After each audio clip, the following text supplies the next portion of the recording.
Thank you so much for tuning in. My name is Miss Kumalo. I'm welcome. Thank you once again for joining me, and I appreciate you so much. We can't be friends if we're not praying for each other. So ask the Holy Spirit to show you who your people are. Back to friendship. I was reading in the Bible from Judges. Let me just look at the verse. Judges 11, where it talks about Jephtah, this other man who was birthed by Gilead, right? Gilead married he had a child with a prostitute, and then he married someone else. So the result of Gilead and the result of Gilead and that prostitute meeting was Jephtah. So then when Gilead married another wife, he had other children. So the other children hated Jephtah because he was birthed by a prostitute. And so they sent him away. It's Judges 11, you can read this whole thing. They sent him away and they're like, you're an outcast or something. And then the elders looked for Jephtah after some years for him to come and help their nation because they were suffering. So fast forward, Jephtah helped conquer the war that was going on. And then when Jephtah was praying, he said to God, Lord, if you make us conquer and win, when I go back to my house, the first thing that comes out of my house, I will sacrifice with it and honor you with it, right? So Jephtah is considered a man of faith. If you read Hebrews, he's there among the men of faith. Gideon, Jephtah, what. So when he conquered, when he went back to his home, the first person who came out of the door was his daughter. And he was so grieved in his heart to think, oh, now I have to sacrifice with my daughter. When you read the Bible commentary, it mentions how Jephtah didn't kill his daughter as a way of sacrificing because the Bible speaks against murder, right? So they say that possibly his way of sacrificing was sort of like Hannah's way of sacrificing, in that when she got Samuel, she dedicated him to the Lord and took him to church to serve there full time, like go to church, go serve. So probably that's what happened with Jephtah's daughter. Jephtah honored his covenant with God by taking her to serve the Lord. So Jephtah told his daughter after she came out, like, my baby. I'm just imagining this. Yo, mtanam, yazi. This is what happened. I told God that the first thing that comes out of the door when I reach my home is what I'll sacrifice with. And so you are the one that came out first. So I'm going to have to sacrifice with you. I imagine today's generation of girls like, excuse me, you gonna sacrifice for me?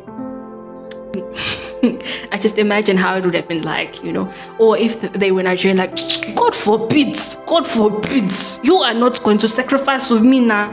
Why can't you sacrifice with the chicken or a goat? Why me?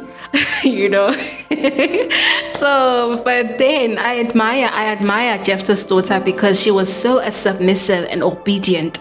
She did not say, God forbid, nah. No, you're not going to sacrifice with me now. No, Tati, I sacrifice with yourself now. I am not coming into the covenant with you and God. It's between you and God, not me. So I'm just imagining. But yeah, she submitted, and then she asked her father like that, before you sacrifice with me, can I go to the hills and run around the hills for 2 months to grieve? Some versions say, let me just read from this version just to check. I'm reading from the New Living Translation.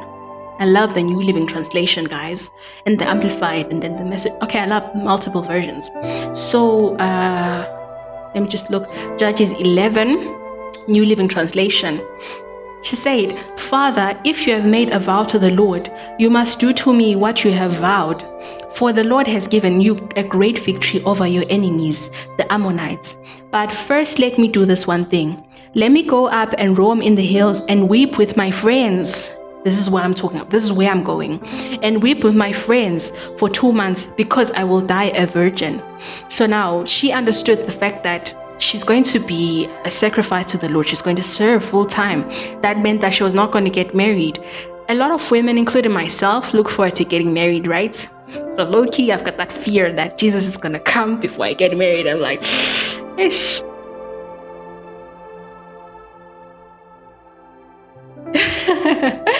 But yeah, man, every woman looks forward to getting married and having children, watching them grow, taking care of our husbands and stuff. Like, it's something I dream of. I look forward to that, making someone's son happy, because I am capable of making someone happy. Now I'm playing, but I'm serious. So so she's like, Father, if you've made a vow, let me go up and roam in the hills with my friends and weep for 2 months.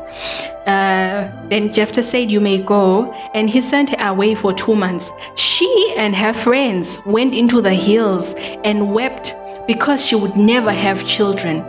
When she returned home, her father kept the vow he made, and she died a virgin. So my question then was, okay, so then this part says, so it became a custom in Israel for young Israelite women to go away for 4 days each year to lament the fate of Jephtah's daughter. So we don't know what happened to Jephtah's daughter, but clearly what I wanted to talk about was the friends.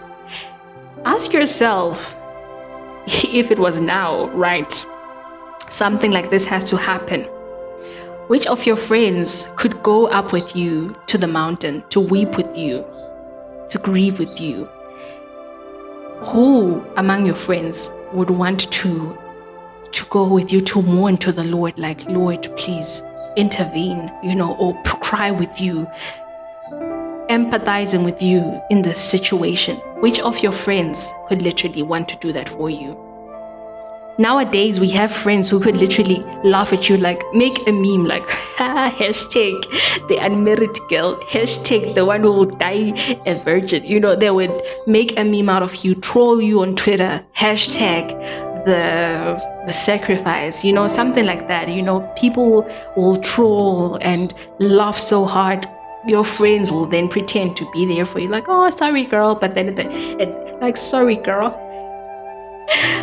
So ask yourself, who among your friends could weep with you during your tough times, during days when you are struggling, when you are in trying times? Who will weep when you weep? Who will mourn when you mourn? Ask yourself those questions. Then another example that I wanted to use was Shadrack, Meshack, and Abednigo, right? And Daniel. They were given a chance to eat at the king's table, right? And so they had vowed that they will not eat meat. They'll eat vegetables. Now imagine you and your squad are invited to Buckingham Palace, right? And you're given every luxury. Like, you can eat whatever you want here. This is the palace. You can eat whatever you want. There's shrimp, there is sushi, there is calamari, there is rice, all types of rice, basmati, there's vegetables, there is steak, medium rare, whatever you like. You can eat whatever you want. There's all sorts of delicacies. And your friends are like, we gonna eat vegetables because our friends say we should eat vegetables.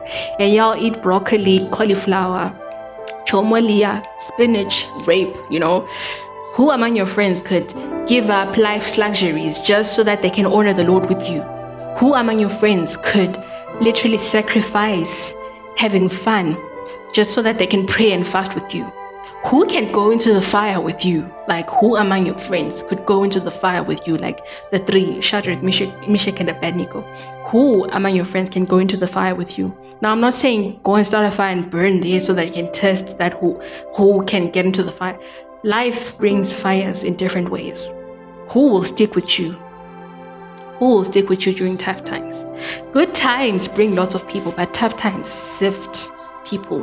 Who stays when you're struggling, when you are depressed, when you're going through the most? Who among your friends can stay with you during tough times? This is why I want to say, don't be unequally yoked with unbelievers. This does not only go into marriage as well, to say you're unequally yoked with unbelievers. It also goes into relationships in general. Don't be unequally yoked with unbelievers. Unbelievers, I'm saying people who you don't share the same faith with. Whatever faith you have, make sure you align yourself with people who have a similar faith so that you're not unequally yoked, so that you're able to walk this life with people who are able to help you reach your destiny, people who are able to propel you towards the top, not people who are the gravity that pulls you down. I love space stuff.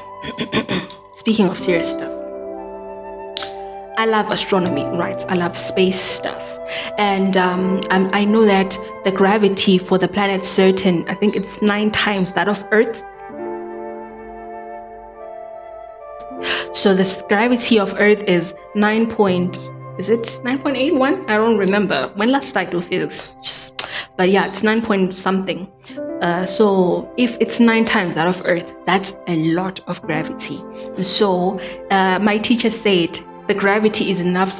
If you go to Saturn, you don't even have to it's like it will suck you. You go crashing to the ground, something like that. Like it will suck you straight up.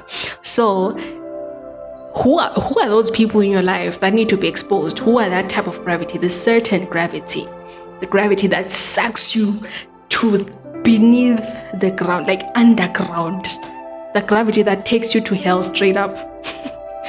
Who are those people in your life? Ask God to expose them, and then ask God to show you the people that you need to appreciate. Friends who are from Him, friends who will help you reach your destiny, and that the friends that you will help, because it's not about what you get from them, it's about what you give. It's a two-way thing, but it should be more about you, what you can give to them. The friends that you're supposed to build into, the friends that you're supposed to speak life into, the friends that you're supposed to bless, friends that you're supposed to pray for. Who are those people that are ordained to be in your life, that are anointed by God Himself to be in your life? Who are those people who are qualified to sit with you at the table before the presence of your enemies? Who are those people who are destined to sit with you? Ask God to show you those people.